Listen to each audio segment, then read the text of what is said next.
Hi hello everybody, எல்லாருக்கும் வணக்கம். எல்லாம் எப்படி இருக்கீங்க?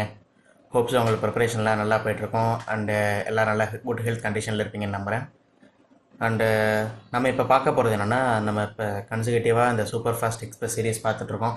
ஸோ அதை தொடர்ந்து இப்போ நம்ம பார்க்க போகிறது fourth series, fourth day of that series, super fast express சீரீஸோடது. அண்ட் இதில் நம்ம எப்படி பார்க்குறோன்னா 20 கொஷின்ஸ் ஒரு வீடியோ ஒரு செட்டில் பார்க்குறோம். 20 கொஷின்ஸ்க்கு 20 செகண்ட்ஸ் டைம் இருக்கும். So within this time around கொஷின்ஸ்க்கு நீங்கள் வந்து ஆன்சர் பண்ணணும். So it will be little ஹரியப்பாக போகிற மாதிரி இருக்கும், ரொம்ப ஸ்பீடாக போகிற மாதிரி இருக்கும், 20 செகண்ட் டக்குன்னு முடிஞ்சிடுற மாதிரி இருக்கும். பட் ஒரு கொஷினில் சீக்கிரமாக முடிகிற 20 செகண்ட்ஸை வந்து நீங்கள் இன்னொரு கொஷினுக்கு இன்வெஸ்ட் பண்ணி அதை இன்னும் கொஞ்சம் டைம் லேக் பண்ணிக்கலாம். ஸோ இது the way of approaching the question வந்து டிஃப்ரெண்ட்டாக இருக்கும். சில இடத்துல கஷ்டமாக இருக்கும், சில இடத்துல ஈஸியாக இருக்கும், சில இடத்துல பார்த்தது ஆன்சர் சொல்லலாம், சில இடத்துல சால்வ் பண்ணதான் ஆன்சர் சொல்ல முடியும். ஸோ அந்த மாதிரி இருக்கிற இடத்துல எங்கே எக்ஸஸாக கொஷின் டைம் எடுக்குதோ, எங்கே கொஷினுக்கு டைம் தேவையில்லையோ அதை நீங்கள் காம்பன்சேட் பண்ணிக்கலாம். ஸோ வீடியோவில் கொடுக்குறப்ப ஈக்குவலைஸில் தான் கொடுக்க முடியும். ஸோ ஈக்குவலைஸில் 20 செகண்ட்ஸ் ஃபார் ஈச் கொடுத்துருக்கேன். ஸோ இந்த 20 செகண்ட்ஸை நீங்கள் எப்படி யூட்டிலைஸ் பண்ணுறீங்கன்றதான் மேட்டர். ஸோ இதை பொறுத்து தான் உங்களோட ஃபைனல் எக்ஸாமினேஷன்லையும் நீங்கள் இந்த கொஷினை பார்த்ததும் போடக்கூடிய அப்ரோச்சிங் லெவல் வந்து இருக்கும். So with this will start today's session. இன்றைக்கி செஷன் வந்து யாருக்கு ரொம்ப ஹெல்ப்ஃபுல்லாக இருக்கும் அப்படின்னு பார்த்தீங்கன்னா, those who are preparing for their CHSL, CGL, MTS, JE, ALP, railway பொறுத்தவரை ALP technician, NTPC, group D, just group D, paramedical and other central and state government organisation exams. இந்த எக்ஸாம்ஸ்க்கு வந்து இந்த செட்ஸ் ஆஃப் எம்சிக்யூ சீரீஸ் வந்து ரொம்ப ஹெல்ப்ஃபுல்லாக இருக்கும். And apart from that நீங்கள் என்கிட்ட பேசணும், எனக்கு காண்டாக்ட் பண்ணணும், இல்லை என்கிட்ட அதை டவுட் கேட்கணும், சஜஷன் சொல்லணும், ஏதாவது நீங்கள் நினச்சிங்கன்னா you can contact me in any of these 4 forums. Telegram ID wisdom கிரிட்டெக்னு இருக்கும், and Telegram channel join for the updates. And இன்ஸ்டாகிராமில் info_version இருக்கும். You can search and you can message me in மெயிலில் wisdomcritic@gmail.com. So this is what the introduction usually what I will do. And with this will start today session. And இன்னைக்கு செஷன் வந்து 20 questions இருக்கும், நல்ல தரமான 20 questions. சில இது repeated இந்த சென்ஸ் எக்ஸாமில் கேட்ட கொஷின்ஸ் இருக்கும், சில இது எக்ஸாமில் கேட்கக்கூடிய கொஷின்ஸாக இருக்கும், but exam level of questions தான் இருக்கும்.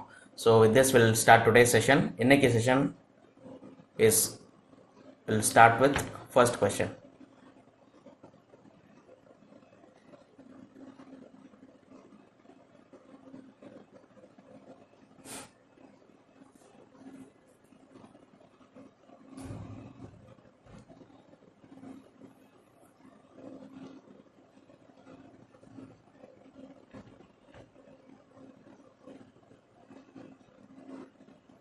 Second question.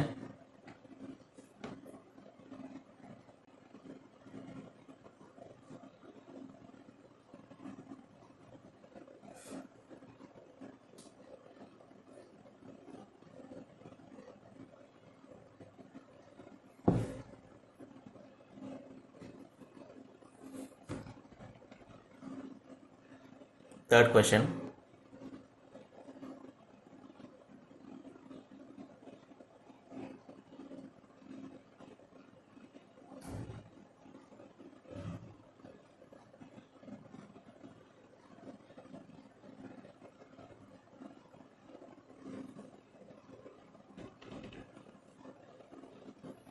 Fourth question.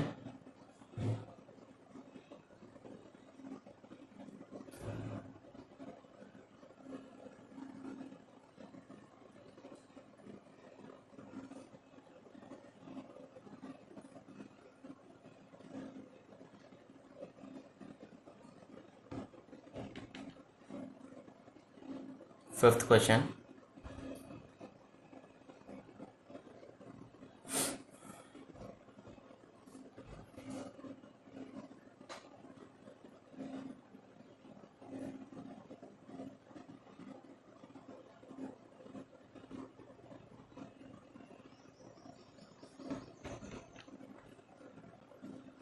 Sixth question.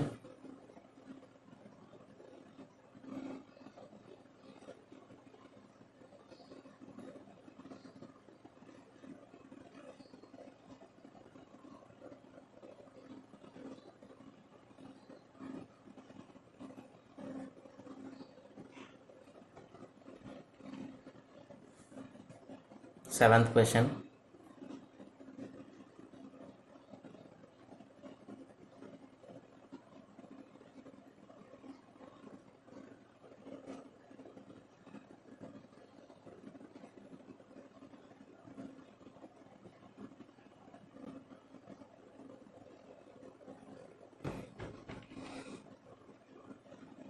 Eighth question.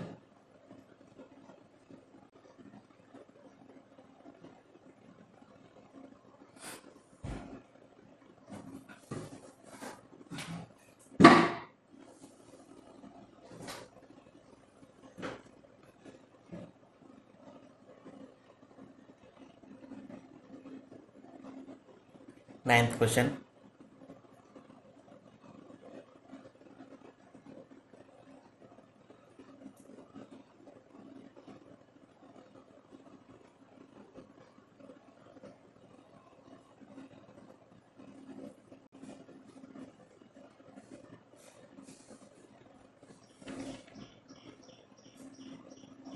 Tenth question.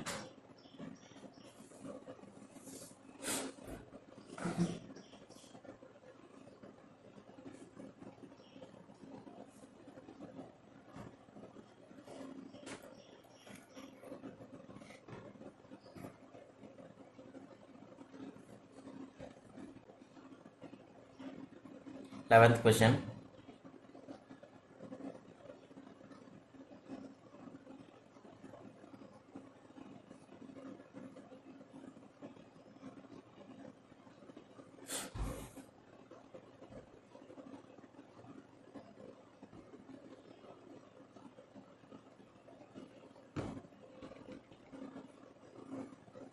Twelfth question.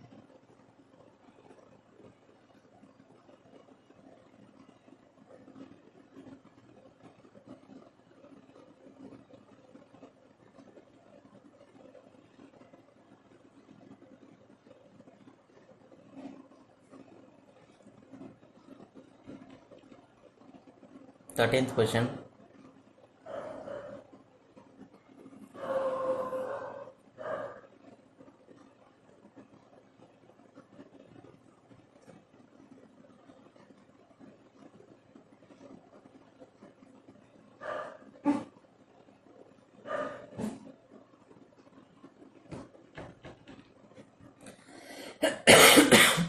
Fourteenth question.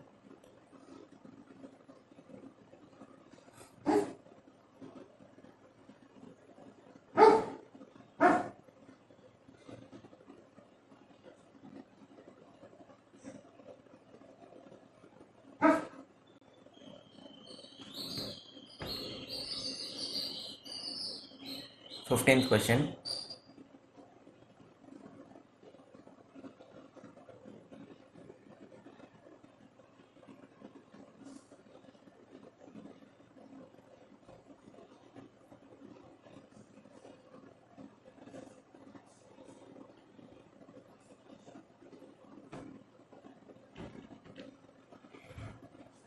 Sixteenth question.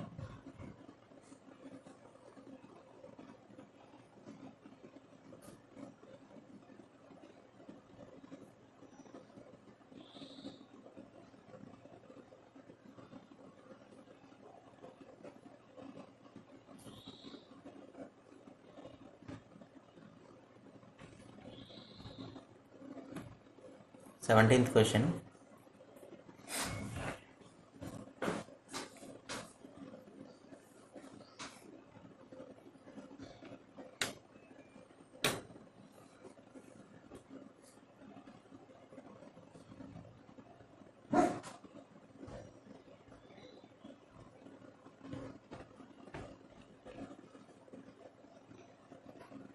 Eighteenth question.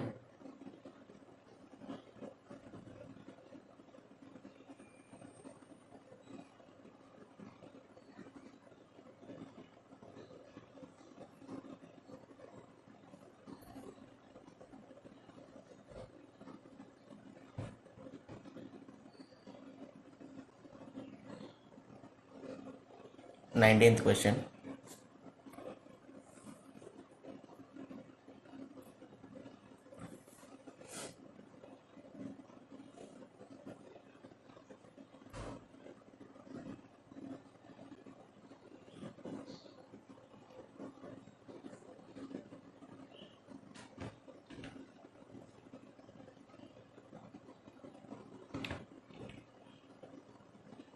Last question.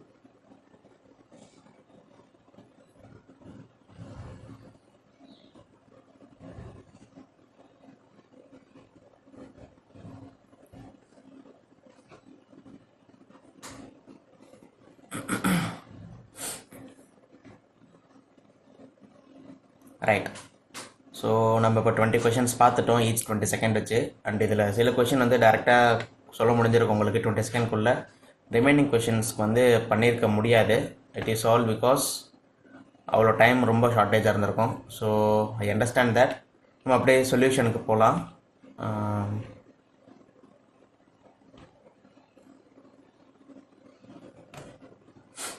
Okay, will start with the solution. First கொஷனுக்கு I'll take the question. So as I set ஒரு 5 videos வரைக்கும் கொஞ்சம் அந்த question format வந்து மாறி இருக்கும். 6th வீடியோவில் நான் ஃபார்மேட் மாற்றிருக்கேன். ஸோ சைமல்டேனியஸாக கொஷினும் டிஸ்பிளே ஆகிற மாதிரி இருக்கும், ஆன்சரும் உங்களுக்கு தெரியும் என்னென்னு. ஸோ இந்த ஃபர்ஸ்ட் 5 வீடியோஸ் கொஞ்சம் டாலரேட் பண்ணிக்கோங்க. Bear with this. Will start with the answer.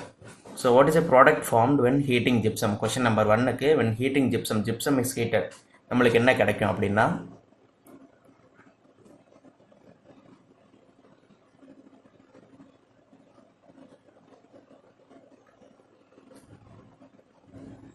Okay, இப்போ நம்ம ஜிப்சம் ஹீட் பண்ணுறோம். ஜிப்சம் ஹீட் பண்ணுறப்ப என்ன கிடைக்குது நம்மளுக்கு வந்து ஃபர்ஸ்ட் வந்து ஆப்ஷன் சொல்லிடுறேன். ஆப்ஷன் வந்து calcium sulphate, plaster of Paris, calcium sulphate hemihydrate and both B and C இருக்குது. ஸோ நம்மளுக்கு ஆன்சர் வந்து both B and C is the answer. என்னென்னா பிளாஸ்டர் ஆஃப் பாரிஸும் கிடைக்கும், கால்சியம் சல்ஃபேட் ஹெமிஹைட்ரேட்டும் கிடைக்கும். அப்படின்னா என்ன, ரெண்டுமே கிடைக்கும்னா ப்ராடக்ட்டில் வந்து எப்படி இருக்கும் அப்படின்னா, I will explain this. So first வந்து இந்த கொஷனில் எப்படி சொல்லியிருக்காங்க, product formed and heating gypsum. So அப்போ ஜிப்சம் நம்மளுக்கு தெரியும் என்னென்னா, அப்போ CaSO4.H2O இது ஆன் ஹீட்டிங் நம்மளுக்கு என்ன கிடைக்கும், plaster of Paris CaSO4 half H2O plus 3/2 H2O.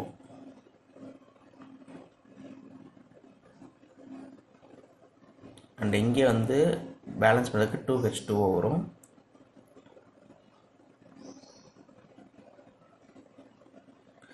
நம்மளுக்கு இந்த இதுதான் வந்து பிளாஸ்டர் ஆஃப் பாரிஸ்ன்னு சொல்லுவோம், அதாவது POP, plaster of Paris.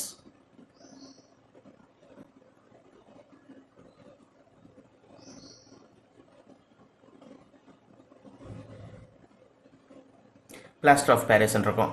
So இப்போ பிளாஸ்டர் ஆஃப் பாரிஸ் இதோட கெமிக்கல் நேம் என்ன? இப்போ chemical name of plaster of Paris, இது வந்து ஜென்ரல் நேம், காமன் நேம். இப்போ கெமிக்கல் நேம் என்ன? Chemical name of plaster of Paris என்னன்னா, அதுதான் வந்து ஆப்ஷன் சியில் இருக்கிறது. So calcium sulphate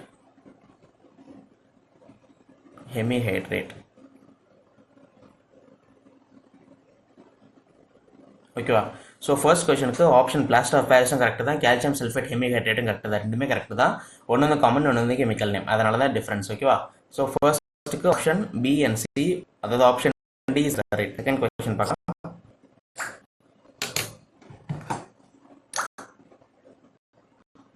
okay, second question, why electric bulb filament is thin and long அப்படி இருக்குன்னு கேட்குறாங்க. ஃபர்ஸ்ட் வந்து இதுக்கு என்ன ரீசனாக இருக்கும் அப்படின்னு நீங்கள் ஒரு மைண்ட் மேப் பண்ணாவே போதும். எதனால் இருக்குன்னா, ஆக்சுவலாக கான்செப்டுவலாக சொல்லணும்னா இதை நல்ல லெங்க்த்தியாக ப்ரீஃபாக சொல்லலாம், அதுவும் எப்படின்னு நான் சொல்கிறேன். அதுக்கு முன்னாடி யூ ஜஸ்ட் நோ அது ஏன் அப்படி இருக்குது, என்ன அது அந்த ஃபிலமெண்ட் அப்படி இருக்கிறதுனால வாட் இஸ் த யூஸ் அப்படின்னு தெரியணும். இப்போ இந்த மால்டன் லாவாலாம் பார்த்தீங்கன்னா நெருப்பு குழம்பு மாதிரி இருக்கும்ல, அந்த நெருப்பு குழம்பு எதுனா டியூ டு ஹை ஹீட்டு, அந்த ஒரு ஹீட் வந்து நம்ம ஃபிலமெண்ட்லேயும் பார்க்க முடியும். ஸோ அந்த ஃபிலமெண்ட் அப்படின்னா நல்ல ரெட்டிஷாக இருக்கும். அந்த ஃபிலமெண்ட் வந்து நல்லா க்ளோ ஆகிறப்ப நம்ம வெறுங்கனால பார்க்க முடியாது. But if you observe keenly அதை பார்த்தீங்கன்னா அந்த நெருப்பு குழம்பு மாதிரி இருக்கும், ரெட்டிஷாக இருக்கும். அவ்வளோ ஹீட் வந்து அதை மேனேஜ் பண்ணும்.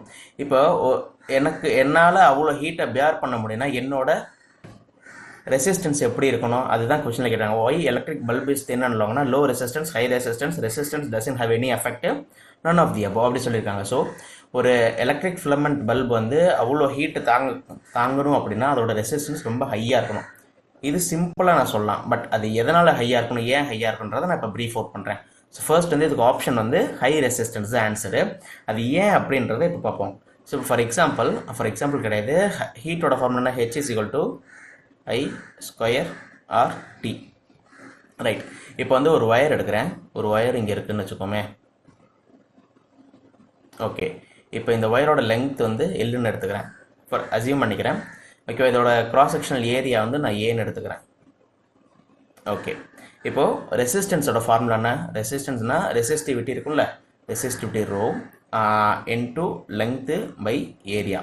ஸோ இப்போ இதில் பார்த்தீங்கன்னா லெங்க்த்து ரெசிஸ்டிவிட்டி இது ரெண்டுமே ரெசிஸ்டன்ஸ் எப்போ இன்க்ரீஸ் ஆகும் அப்படின்னா எப்போ வந்து நம்மளுக்கு ரெசிஸ்டிவிட்டி இன்க்ரீஸ் ஆகணும் ஆர், சரியா, அண்டு கிடையாது, ஆர்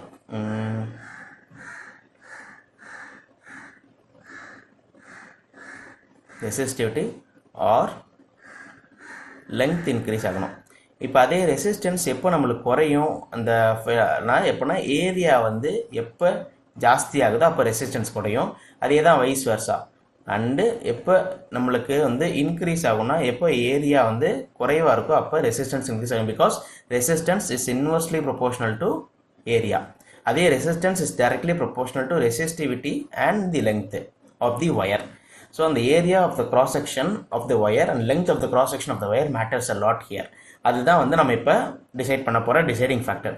இதில் எப்படி இருக்கும் அப்படின்னா, இப்போ ஃபார் எக்ஸாம்பிள் இஃப் லெங்த் வந்து ஜாஸ்தியாக இருந்தால் நான் சொன்ன மாதிரி ரெசிஸ்டன்ஸ் ஜாஸ்தியாக இருக்கும். ரெசிஸ்டன்ஸ் ஜாஸ்தியாக இருந்தால் அதில் ஃப்ளோ ஆகக்கூடிய கரண்ட் வந்து எப்படி இருக்கும்? ஜாஸ்தியாக இருக்கும். ஐ மீன் கம்மியாக இருக்கும். ரெசிஸ்டன்ஸ் ஜாஸ்தியாக இருக்கனால அதனால் கரண்ட் கம்மியாக இருக்கணும்னா ஹை எஃபிஷியண்ட்டாக போகிறதுனால அதோட டெம்பரேச்சர் ரொம்ப ஜாஸ்தியாகும். ஸோ அப்போ அதோட டெம்பரேச்சர் ஜாஸ்தியாக இருக்கிறதுனால ஃபிலமெண்ட் வந்து கொஞ்சம் கொஞ்சமாக அதோட ஹீட்டிங் எஃபெக்டை இம்ப்ரூவ் பண்ண ஆரம்பிக்கும். ஐ மீன் இம்ப்ரூவ்னா எக்ஸிபிட் பண்ண ஆரம்பிக்கும். அந்த exhibition of heating effect of the filament தான் நம்மளுக்கு வந்து அந்த ரெட் ஹாட்டாக கிடைக்கும். அந்த ரெட் ஹாட் தான் நமக்கு வந்து பிரகாசமாக வெளிச்சமாக கிடைக்கும். So this is how the filament of the bulb works. So if in case ஃபிலமெண்ட்டுக்கு வந்து ஏரியா வந்து ரொம்ப வந்து குறைவாக இருக்குன்னு வச்சுக்கோங்க. ஐ மீன் ஏரியா ரொம்ப ஜாஸ்தியாக இருக்குது, ரொம்ப திக் ஒயராக இருக்குது, ஏரியா ஜாஸ்தியாக இருக்குது அப்படின்னா resistance inversely proportional to area. அப்போ ரெசிஸ்டன்ஸ் ஐ மீன் ஏரியா ஜாஸ்தியாக இருக்கிறப்ப ரெசிஸ்டன்ஸ் ரொம்ப கம்மியாக இருக்கும். ரொம்ப கம்மியாக இருந்தால் என்ன ஆகும்? டக்குன்னு கட் ஆகிடும் ஃபிலமெண்ட்டு. ஸோ அதனால தான் வந்து ஃபிலமெண்ட்டில் வந்து ஏரியா எப்பயுமே கம்மியாக வச்சுருப்பாங்க. தின் அண்ட் லாங்காக வச்சுருப்பாங்க. ரொம்ப தின்னாக இருக்கும் பார்த்தீங்கன்னா, ரொம்ப ரொம்ப மெல்லிஸாக இருக்கும், ரொம்ப திக்காக இருக்காது, தின் அண்ட் லாங்காக இருக்கும். This is the reason because of that. ஓகேவா? So high resistance is the answer. Okay, third question. Which compound is used in black and white photography? இது வந்து ஜஸ்ட் ஒரு நார்மல் தியரி பேஸ்ட் கொஷின். என்னன்னா answer வந்து both B and C, silver chloride and silver bromide, AgCl and AgBr. ஓகேவா? Silver chloride and silver bromide. So இது வந்து theory based question தான். Just அப்படியே நீங்கள் ஞாபகம் வச்சுக்கிட்டா போதும். நெக்ஸ்ட் கொஷின் போகலாம். ஃபோர்த் கொஷனுக்கு. தி ஃபர்ஸ்ட்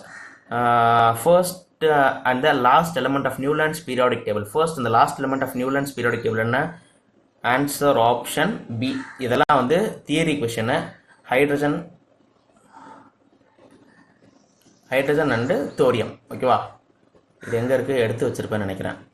நியூலாண்ட்ஸ் ஃபர்ஸ்ட் வந்து பார்த்தீங்கன்னா ஹைட்ரஜன் இருக்கார், லாஸ்ட் வந்து யார்? 56 தோரியம் இருக்கார்.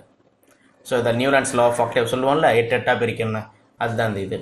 Okay, and next question 5. Which type of image formed in cinema screen? Cinema ஸ்க்ரீனில் என்ன டைப் ஆஃப் இமேஜ் இருக்கும்?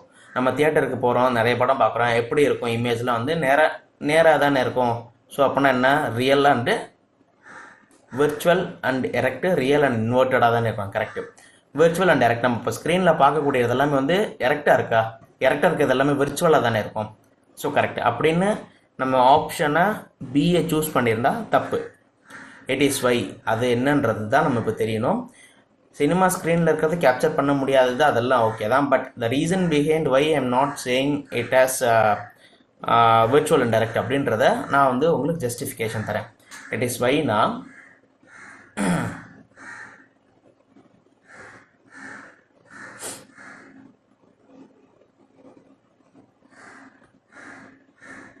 ஓகே,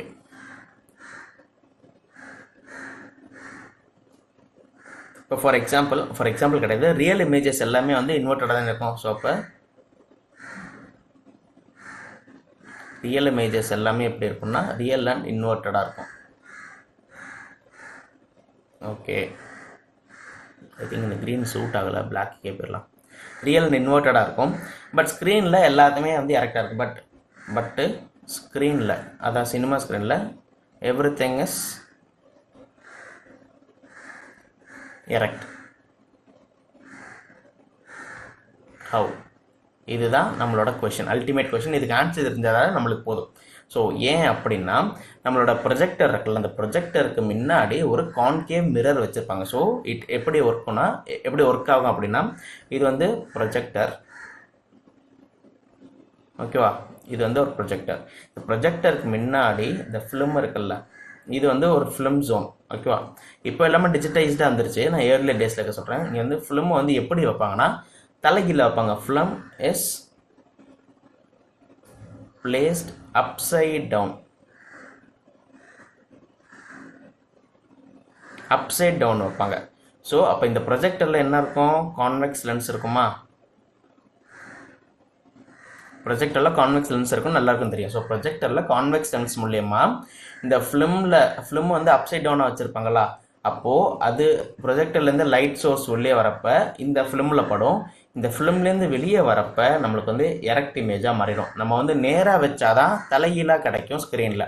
நம்ம வைக்கிறப்ப தலைகீழாக வச்சோன்னா அதுக்கு உல்ட்டா என்னவோ அதை தான் அதை எக்ஸிபிட் பண்ணும். ஸோ அதுதான் எரெக்ட் இமேஜ் ஆன் ஸ்க்ரீன், ஓகேவா? ஸோ இதனால தான் அந்த ரீசன். ஸோ இதனால தான் நான் இதுக்கு ஆன்சர் என்ன, விர்ச்சுவல் அண்ட் டைரக்ட் கிடையாது. இதுக்கு வந்து ஆன்சர் வந்து ரியல் அண்ட் இன்வெர்டட் அப்படின்னு சொன்னேன், ஓகேவா? ஸோ ஆப்ஷன் நம்பர் ஏ, ஓகேவா? Which type of image formed in cinemas வந்து ரியல் அண்ட் இன்வெர்டட் தான் இதுக்கான answer. Okay, will go on to the next question. Question number 6. Okay, what is the effect of atomic radius when moving from left to right in the periodic table? Atomic radius நான் நிறைய தடவை periodic டேபிள்லேயே சொல்லியிருப்பேன். Atomic radius வந்து left to right, atomic radius வந்து ரைட்லேருந்து left வரப்போ increase ஆகும், அப்படின்னா லெஃப்ட்லேருந்து ரைட்டுக்கு போகிறப்ப டிக்ரீஸ் ஆகும் ஆப்வியஸாக. இதனால தான் இந்த இமேஜ் எடுத்து போட்டேன். இதே தான் வந்து நான் இதுலேயும் சொல்லி கொடுத்துருந்தேன், ஐ மீன் இதில் கிளாஸ் எடுக்கிறப்பையும்.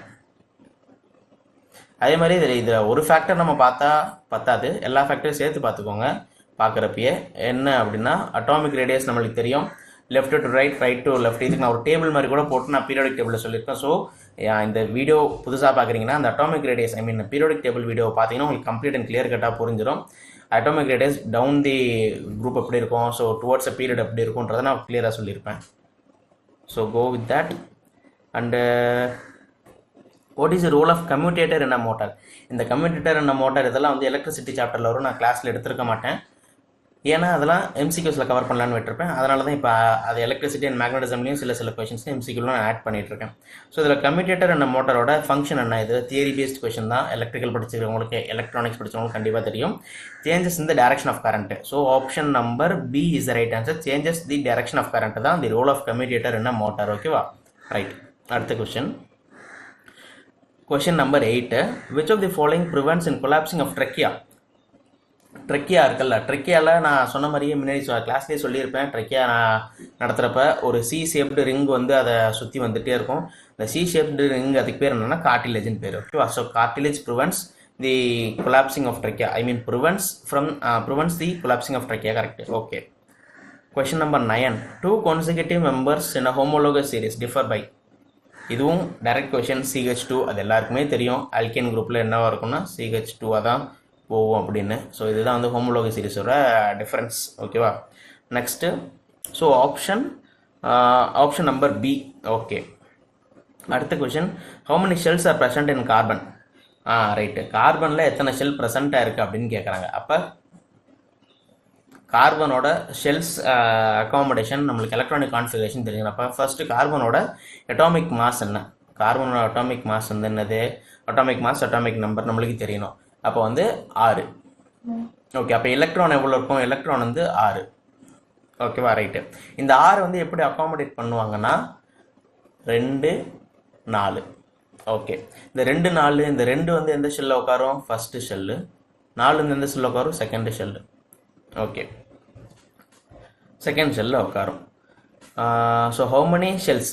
கரெக்ட், 2, 4 வந்து ஃபர்ஸ்ட்லேயே உட்காந்துரும், செகண்ட்லேயே உட்காந்துரும். அப்போ option number B 2 is the right answer, ஓகேவா? ரைட். அடுத்து, what is the current in the circuit when 2 resistance of 4 ohm and 6 ohms are connected in parallel with a 5 volt battery? Super.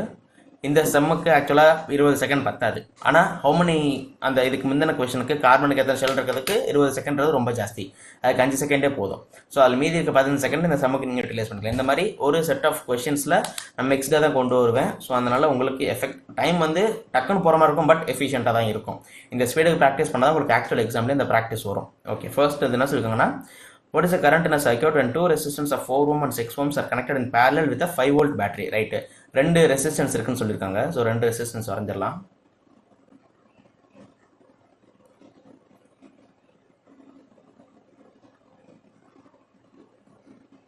Right, இது வந்து ஒரு 5 volt பேட்டரியில் connect ஆகிருக்குன்றாங்க. Okay, இது வந்து 4 ohm, இது வந்து 6 ஓமு, இது வந்து ஒரு 5 வோல்ட் பேட்டரி. ஓகேவா? ஸோ அண்டு நம்மளுக்கு எப்பயுமே தெரியும், கரண்ட் எப்பயுமே தெரியும்னா சின்ன வயசுலேருந்து சொல்லி கொடுத்தா தான், current flows from positive terminal to negative terminal. So I வந்து கரண்ட்னு சொல்கிறது வந்து பாசிட்டிவ்லேருந்து போயிட்டு நெகட்டிவ்க்கு போகும். ஓகேவா? ஸோ நெகட்டிவ்க்கு இப்படி தான் வரும். So this is how it works. இது எல்லாருக்குமே தெரிஞ்சது தான்.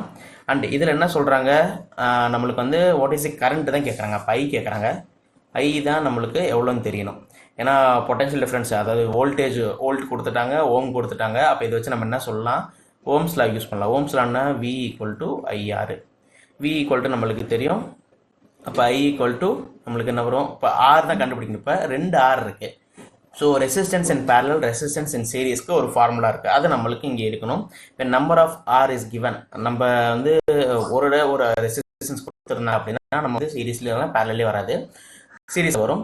அண்ட் இப்போ 2 ரெசிஸ்டன்ஸ் பேரலில் இருக்குன்னு சொல்லிட்டாங்க. அப்போ உங்களுக்கு வந்து ஆர் ஈக்குவலன்ட் கண்டுபிடிக்கணும். ஆர் ஈக்குவல் கண்டுபிடிக்கிறதுக்கு நம்மளுக்கு ஒரு ஃபார்முலா இருக்குது.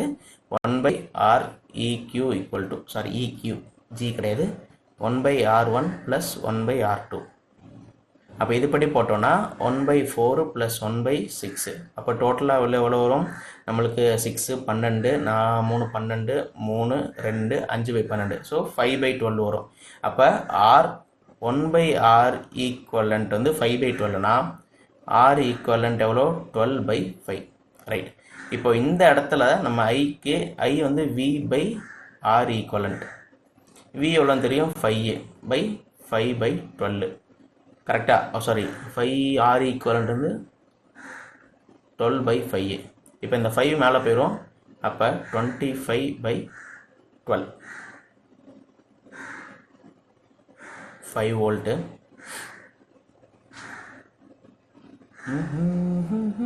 இங்கே தப்பு பண்ணியிருக்கேன். 1/R வந்து 5/12. ரைட்டு, அப்போ R ஈக்குவலண்ட் வந்து 12/5. Correct. Okay, V equal to IR. I தான் நம்மளுக்கு தெரியணும். I equal to V/R. V வந்து 5. ஆமாம். So 25/12 answer. 25/12 எங்கேயுமே போடலை. ஸோ ஆப்ஷனில் மிஸ் ஆகுது. ஸோ ஆப்ஷன் 12/5ம் கிடையாது, 2.4ம் கிடையாது, போத் A and Bயும் கிடையாது. நன் ஆஃப் தி அபவ் தான் ஆன்சர். இதுக்கு ஆன்சர் வந்து option D is the answer, none of the above. But actual answer என்னன்னா 25/12. ஸோ இந்த மாதிரி தான் சால்வ் பண்ணணும். 25/12 தான் ஆன்சர் இதுக்கு. ஓகேவா? இந்த கொஷனுக்கு ஆன்சர் 25/12. இந்த கொஷனோட ஆன்சர் வந்து none of the above. Right, அடுத்து question 12. What is the difference between the centre of curvature and pole in terms of focus? Right, இது எல்லாருக்கும் தெரியும். What is the difference between distance between difference சொல்கிறேன். Okay, distance between the centre of curvature and pole. போலுக்கு centre, focus, pole. அப்போ 2 focus சேர்ந்தது இந்த distance. அப்போ 2Fன்னு வரும். கரெக்டாக? 2Fன்னு வருதா? 2Fன்னு வரும். அப்படி இல்லாட்டி அது ரெண்டுமே ஒரு ரேடியஸ் ஆஃப் கர்வேச்சர்னு சொல்லலாம். So both A and B is the answer. இது ரொம்ப தியரி பேஸ்டு கொஷினு, நம்ம எல்லோரும் படிச்சிருப்போம். ஸோ ஆன்சர் கொஷின் நம்பர் 12க்கு வந்து both A and B. Right. 13th question. A wire of resistance R is cut into 2 parts. The resistance on each part. Okay. இப்போ for example, okay,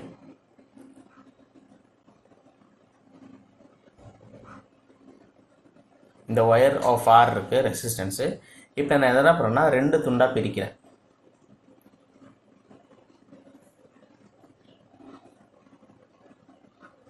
ரெண்டாக பிரிக்கிறேன். இப்போ ரெண்டாக பிரிக்கிறப்ப இந்த ரெசிஸ்டன்ஸ் எப்படி மாறும்?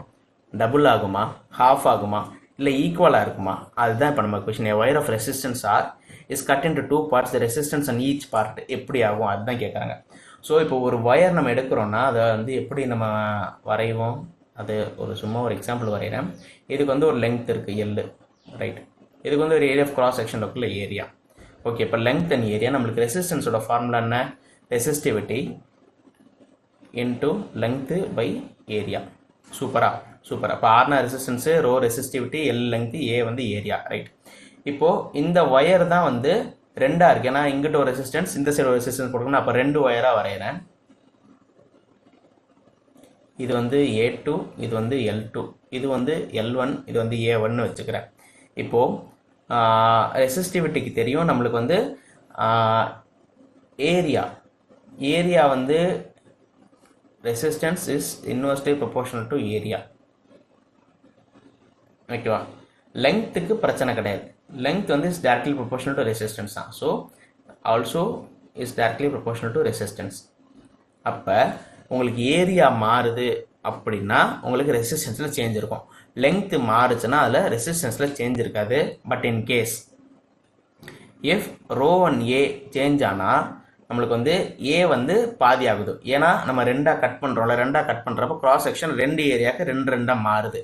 ஸோ அப்போ ரெண்டாக மாறுறப்ப உங்களுக்கு டிவைடட் பையில் ஏரியா இருக்குது, டினாமினேட்டரில் ஏரியா இருக்கிறதுனால இது வந்து gets half. So which means இதுக்கு வந்து option B is a right answer.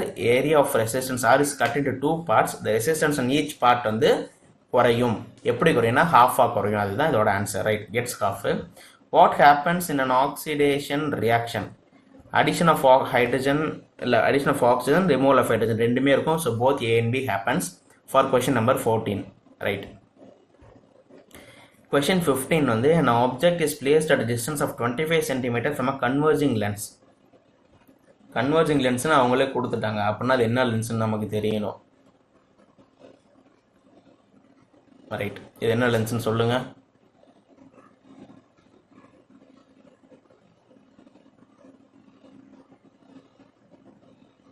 Okay, an object is placed at a distance of 25 cm from a converging lens னு சொல்லிருக்காங்கல்ல. அப்போ ஆப்ஜெக்ட் வந்து இதுதான் வச்சுக்குவோம்.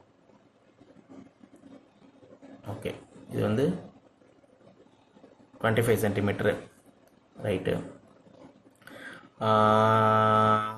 And it's image is about 30 centimetre from the mirror. What is it's magnification கேட்குறாங்க, right. Super. இப்போ an object is placed at a distance of 25 cm from a converging lens னு சொல்லிட்டாங்க. So converging லென்ஸ்லேருந்து 25 centimetre வச்சிருக்கோன்னு சொல்லிட்டாங்க. இப்போ image is formed at 30 centimetre from the மிரர்னு சொல்லியிருக்காங்க. பட் எந்த சைட் ஆஃப் த மிரர்னு அவங்க சொல்லலை. லெஃப்ட் சைட் ஆஃப் த மிரரா, ரைட் சைட் ஆஃப் த மிரரா? ஏன்னா நம்மளுக்கு ரெண்டு கேஸுமே கிடைக்கும். இந்த ரெண்டு கேஸில் நம்ம இந்த 30 சென்டிமீட்டரை நம்ம எந்த சைடு வச்சுக்கோம், லெஃப்ட் சைடு வச்சுக்கோமா ரைட் சைடு வச்சுக்கோமான்றது நமக்கு தெரியாது. ஸோ அதை டிசைட் பண்ணுறதுக்கு நம்மளுக்கு ஃபார் எக்ஸாம்பிள் இப்போ இந்த சைடு கிடைக்குதுன்னு வச்சுக்கோமே, இங்கிட்டும் கிடைக்க வாய்ப்பு இருக்குது. அப்போ இதுவும் 30 சென்டிமீட்டர் தான், இதுவும் 30 சென்டிமீட்டர் தான். இப்போ நம்மளுக்கு எந்த சைடு கிடைக்கிது அப்படின்றது நம்மளுக்கு வந்து தெரியும். இப்போ இது வந்து நான் கன்க்ளூசிவ் ஸ்டேட்மெண்ட்டு. இதை நம்ம எந்த சைடு கிடைக்குதுன்றது தெரிஞ்சுக்கிறதுக்கு நமக்கு மிரர் ஃபார்முலா மேக்னிஃபிகேஷனோட mirror sign convention formula use ஆகும். ஸோ இப்போ மேக்னிஃபிகேஷன் ஃபார்முலா என்ன? மேக்னிஃபிகேஷன் ஃபார்முலா வந்து height of the image by height of the object. Height of the, இதுவும் கிளாஸ் நடத்துகிறப்ப சொல்லியிருப்பேன், height of the image by height of the object. ஓகேவா? So height of the image நம்மளுக்கு தெரியுமா? தெரியும். 30 கொடுத்துருக்காங்களா?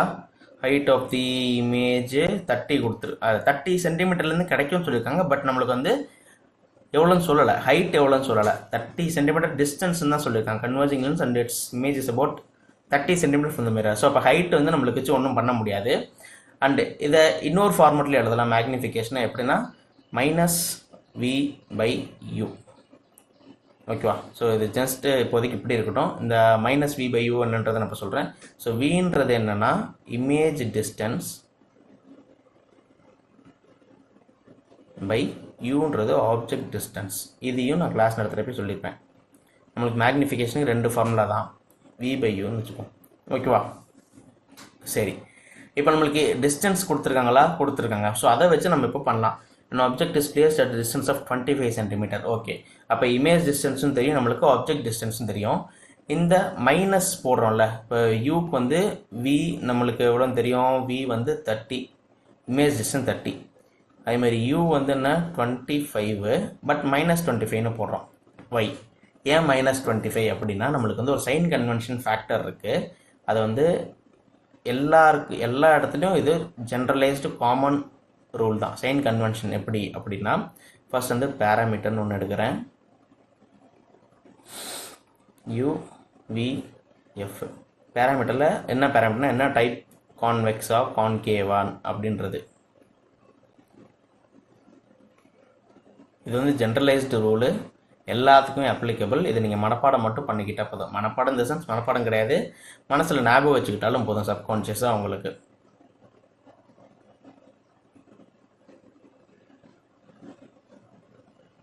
ஓகே, ஸோ கான்வெக்ஸுக்கு வந்து ஆப்ஜெக்ட் டிஸ்டன்ஸ் மைனஸு, இது வந்து ப்ளஸ்ஸு, இது வந்து ப்ளஸ்ஸு. அண்ட் கான்கேவுக்கு வந்து எல்லாமே மைனஸில் இருக்கும். ஸோ இதுதான் வந்து ஜென்ரலைஸ்ட் சைன் கன்வென்ஷன்.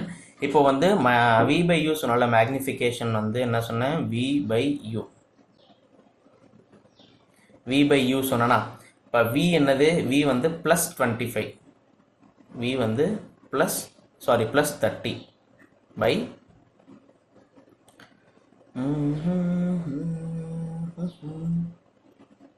ஆமாம், வி வந்து ஆப்ஜெக்ட் இமேஜ் டிஸ்டன்ஸ் 30ன்னு கொடுத்துருக்காங்க, 30 பை யூ வந்து இது கான்வெக்ஸ்ன்னு நம்மளுக்கு தெரியும், கான்வெக்ஸில் மைனஸ் வரும், so -25.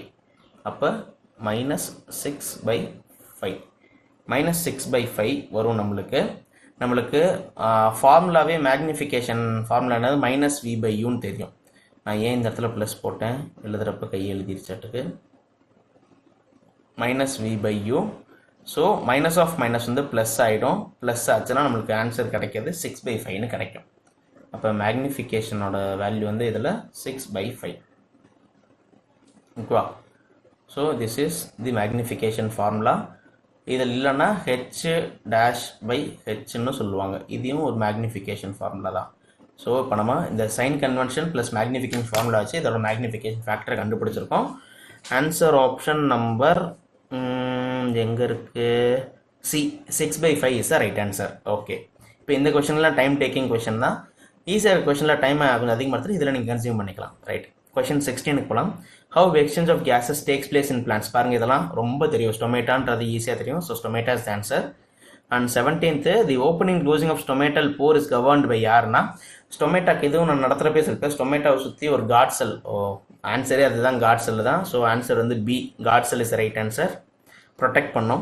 What is the hierarchy of ரெசிஸ்டன்ஸ்னா வோல்டேஜ் கரண்ட் கிராஃப் அப்படின்னு கேட்குறாங்க.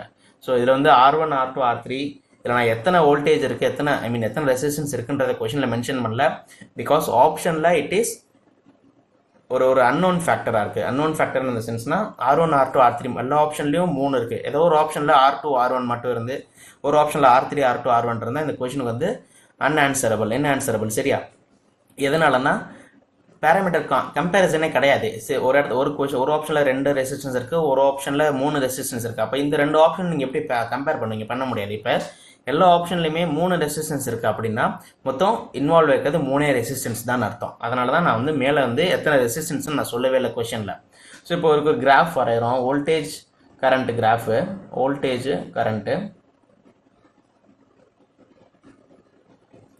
கரண்ட் கிராஃபில் R3, R2, R1. இதில் என்ன ஒரு ஈஸியாக புரிஞ்சுக்க வேண்டிய விஷயம்னா, R3 வந்து இங்கே ஒரு பொருள் வைக்கிறீங்கன்னு வச்சுக்கோங்களேன், ஒரு ஆப்ஜெக்ட் வைக்கிறீங்கன்னா சல்லுன்னு விழுந்துருமா, இங்கே கொஞ்சம் கிராஜுவலாக விழுவும், இங்கே வச்சா கொஞ்சம் பொறுமையாக விழுவும். ஸோ அந்த மாதிரி நீங்கள் நினச்சிக்கலாம். வோல்டேஜ் கரண்ட் கிராஃபில் ரெசிஸ்டன்ஸ் எப்படி இருக்கும் அப்படின்னா எப்போவுமே R3 > R2 > R1 தான் இருக்கும். So option R3 to 1, option B, R3 > R2 > R1, இதுதான் ஆப்ஷன் ஆன்சர். ஓகேவா? Next question number 19, resistivity of an object depends upon. Resistivity எதை நம்பி இருக்கும், ரெசிஸ்டன்ஸ். நான் வந்து ரெசிஸ்டன்ஸோட ஃபார்முலா என்ன, resistivity into length into area. அப்போ resistant is completely depend upon resistivity, length, area. நான் இங்கே ரெசிஸ்டிவிட்டி தான் கேட்குறேன். இப்போ நம்ம கொஸ்டின் என்ன, resistivity of an object depends upon. இந்த ரெசிஸ்டிவிட்டி யாரை நம்பி இருக்கு? இந்த ரெசிஸ்டிவிட்டி யாரை நம்பி இருக்குன்னா பியூர் அண்ட் பியூர் டெம்பரேச்சரை நம்பி இருக்கு. இந்த டெம்பரேச்சர் அதிகமாக தான் நான் ஃபிலமெண்ட் இதே சீரியஸில் செகண்ட் கொஸ்டினோ தேர்ட் கொஸ்டினோ சொன்னேன். ஃபிலமெண்ட் ஏன் ரெட் ஹாட் ஆகுதுன்னா டியூ டு ஹை டெம்பரேச்சர். அந்த ஹை டெம்பரேச்சர் எப்படி அகாமடேட் பண்ணிக்கணும்னா அதோட ரெசிஸ்டன்ஸ் ரொம்ப ஜாஸ்தியாக இருக்குது. ரெசிஸ்டன்ஸ் எப்போ ஜாஸ்தியாக இருக்கும், அதோட ஃபிலமெண்ட்டோட ஏரியா ரொம்ப குறைவாக இருக்கணும், லெங்க் ரொம்ப ஜாஸ்தியாக இருக்கணும். So resistivity of an object is completely depend upon யாருன்னா டெம்பரேச்சர். அதே ரெசிஸ்டன்ஸ் எதை டிபெண்ட் பண்ணியிருக்கோம்னா லெங்க் அண்ட் ஏரியாவை பொறுத்து டிபெண்ட் பண்ணியிருக்கோம். ஸோ ஆன்சர் நல்லா புரிஞ்சுக்கணும், resistivity, temperature, resistance, length and area. ஓகேவா? Resistivity of an object depends upon the temperature. Okay, right. அடுத்த question number 20. 2 wires having same length and resistivity. என்ன இதுக்கு எல்லாம் இதே மாதிரி வருது? ஓகே, 2 ஒயர் இருக்குது, having same length same resistivity. இப்போ 2 ஒயர் வரைஞ்சிக்கிறேன். இந்த வரைகிறதுலாம் நான் வந்து நீங்கள் வரையணும்னு அவசியம் இல்லை, உங்களுக்கு புரியறதுக்காக நான் சொல்கிறேன். ஓகேவா? ஓகே, 2 ஒயருக்கும் லெங்க்த் இருக்குது, இதுக்கு ஏரியா இருக்குது, இதுக்கும் ஏரியா இருக்கும், இதுக்கு ஒரு ரெசிஸ்டன்ஸ் இருக்கும், இதுக்கு ஒரு ரெசிஸ்டன்ஸ் இருக்கும். Right. 2 wires having same length and resistivity. Length is same, resistivity same, and if resistance of the first wire is 16 times the resistance of the second wire. Okay. Then what is the ratio of the area of first wire to second wire கேக்குறாங்க. கொஞ்சம் the length and the resistivity, if the resistance of the first wire, resistance R1 ன்னு எடுத்துக்கலாம். இது வந்து R1 எடுத்துக்கிறேன், இது வந்து R2 ன்னு எடுத்துக்கிறேன். Resistance of the first wire is 16 times the resistance of the second wire கேக்குறாங்க. சொல்றாங்க. இப்படி இருக்கிற பட்சத்துக்கு then what is the area of the first wire to second wire? Area of first wire to second wire A1/A2 என்னன்னு நம்மளுக்கு கொஸ்டினில் கேட்குறாங்க. இதுதான் அல்டிமேட்டாக நம்மளுக்கு கேட்குறது. இப்போ நம்மளுக்கு தெரிஞ்ச ஃபார்முலாவை தான் நம்ம இங்கே புட்டப் பண்ண முடியும். என்ன? R equal to resistivity by length into area. ஓகேவா? இப்போ இதில் வந்து ரெசிஸ்டிவிட்டியும் லெங்க்த்தும் சேஞ்ச் ஆகலை அப்படின்னு சொல்லிட்டாங்க. கொஸ்டின்லேயே அவங்களே சொல்லிட்டாங்க ரெசிஸ்டிவிட்டி லெங்க்த்து சேஞ்ச் ஆகலாம். அப்போ ஏரியா தான். அப்போ ஏரியா டிக்ரீஸ் ஆச்சுன்னா ரெசிஸ்டன்ஸ் இன்க்ரீஸ் ஆகும். இப்போது இந்த ஃபார்மேட் ஆஃப் இதை வந்து நான் எப்படி எழுதலாம்னா R1/R2 ஈக்குவல் டு 16/1. இப்போது இந்த R1ஓட வேல்யூ வந்து 16, R2ஓட வேல்யூ வந்து 1, which means R1 is greater than R2. கரெக்டா? இப்போ R வந்து எப்போ கிரேட்டராக இருக்கும்? R வந்து இந்த ஃபார்முலாக்கு வாங்க. R வந்து எப்போ கிரேட்டராக இருக்கும்? A எப்போ கம்மியாக இருக்கும் அப்போ R கிரேட்டராக இருக்கும். இப்போ R1 கிரேட்டர் தென் R2னா இப்போ இந்த கேஸில் இவங்களுக்கு ஏரியா வந்து ரொம்ப கம்மியாக இருக்கும், இதோட ஏரியா வந்து ரொம்ப ஜாஸ்தியாக இருக்கும் தானே அர்த்தம். அப்போ இது இப்படி வருமா? எல்லாமே கம்பேரிசன் தான். அப்போ A1 லெஸ் தென் A2வாக இருக்குமா? ஏரியா கம்மியாக இருந்தால் தான் ரெசிஸ்டன்ஸ் ஜாஸ்தியாக இருக்க போகுது. ஸோ A1 கம்மியாக இருக்கும் A2வை கம்பேர் பண்ணுறப்ப. அப்போ R1/R2 equal to 16/1 equal to A2/A1. அவ்வளோதான், சிம்பிள். A2/A1 வந்து 16. கரெக்டு. ஓகே. அண்ட் இப்போ நம்மளுக்கு கொஸ்டின் என்ன சொல்லியிருக்காங்க? 2 wires having, அதான் நம்மளுக்கு தெரிஞ்சிருச்சே, A2/A1 16/1. ஆனால் என்ன கேட்டிருக்காங்க? 16/1 ஆப்ஷனில் இருக்கா? ஆப்ஷன் ஏவே 16/1 தான் இருக்குது, பட் அது தொட்டால் தப்பு. ஏன்? கொஸ்டினை திருப்பி படிங்க. Then what is the ratio of area of first wire to second wire? First wire to second wire, இது வந்து area of second wire to area of first wire 16/1. அப்போ area of first wire to second wire அதோட inverse 1/16. 1/16 ஆப்ஷனில் இருக்க option number B. So இதுதான் simple comparative. நம்மளுக்கு 16/1 கிடச்சிருச்சுன்றதுக்காக நம்ம அந்த ஆன்சரை சூஸ் பண்ணால் தப்பாயிடும். கொஸ்டின் ஒரு தடவைக்கு 2 தடவை வாசிச்சு கவனமாக படிக்கணும். 1/16 தான் இதுக்கான ஆன்சர். ஸோ கொஸ்டின் நம்பர் 20 சூப்பரான கொஸ்டின். உண்மையிலேயே 1/16 தான் ஆன்சர் இதுக்கு. Option number B. ஓகேவா? ஓகே. அண்ட் இதோட 20 கொஸ்டின் முடிஞ்சிருச்சு, 20 எக்ஸ்ப்ளனேஷன் முடிச்சாச்சு. ஆல்மோஸ்ட் 45 மினிட்ஸ் ஆயிருக்குன்னு நினைக்கிறேன். So with this will wind up today session. இன்றைக்கி செஷன் உங்களுக்கு புரிஞ்சிருக்குன்னு நம்புகிறேன். பிடிச்சவங்க லைக் பண்ணுங்கள், புரிஞ்சவங்க உங்கள் ஃப்ரெண்ட்ஸோட ஷேர் பண்ணுங்கள். எல்லோரும் படிக்கட்டும், நம்மளும் வளருவோம், எல்லாரையும் வளர்ப்போம். With this will quit today session. நாளைக்கு நெக்ஸ்ட் வீடியோவில் சந்திப்போம். அன்டில் தென் பை ஃப்ரம் உங்களில் வரும் tata bye bye and take care.